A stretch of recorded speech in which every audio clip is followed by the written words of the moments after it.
The battle between the Israeli military and Hamas militants has now entered a second week as calls mount for a ceasefire, including from President Biden this evening. So far, the violence has killed at least 212 Palestinians in Gaza and another 10 people in Israel. Stephanie Tsai has our report. As explosions continue to rock Gaza today, paramedics rushed the injured to hospitals. Relatives trailing not far behind, heartbroken.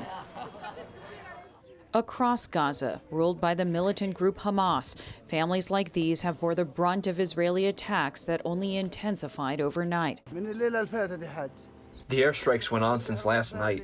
At 2:30 at night, they kept bombing and bombing on houses and roads. They should hit those who hit them. They shouldn't hit the poor people sleeping in their homes. Israeli bombardments have thundered down, unabated for a week now, set off last Monday when Hamas began firing rockets into Israel. Israel today said they targeted the homes of 9 militant commanders, including a top leader of the Islamic Jihad group working alongside Hamas. The day's offensive also centered on destroying a network of underground tunnels used by militants for hiding and transporting equipment. Israeli Prime Minister Benjamin Netanyahu ruled out an immediate ceasefire until Hamas military capabilities are weakened. The directive is to continue to strike at terror targets. We will continue to act as long as necessary to restore peace and security to all residents of Israel.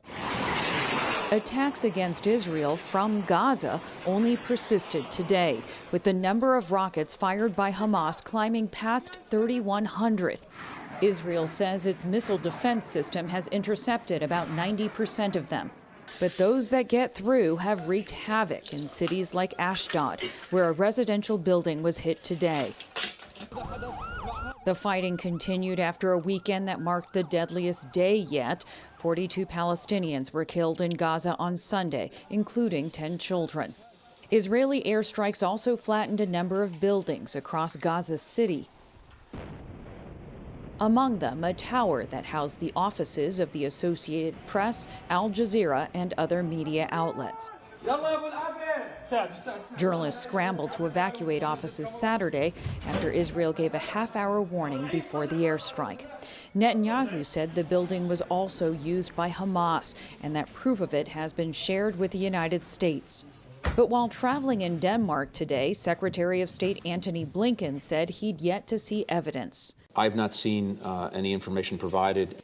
Blinken signaled there will be no immediate pressure from the U.S. for an end to the violence. Ultimately, it is up to the parties to make clear that they want to pursue a ceasefire.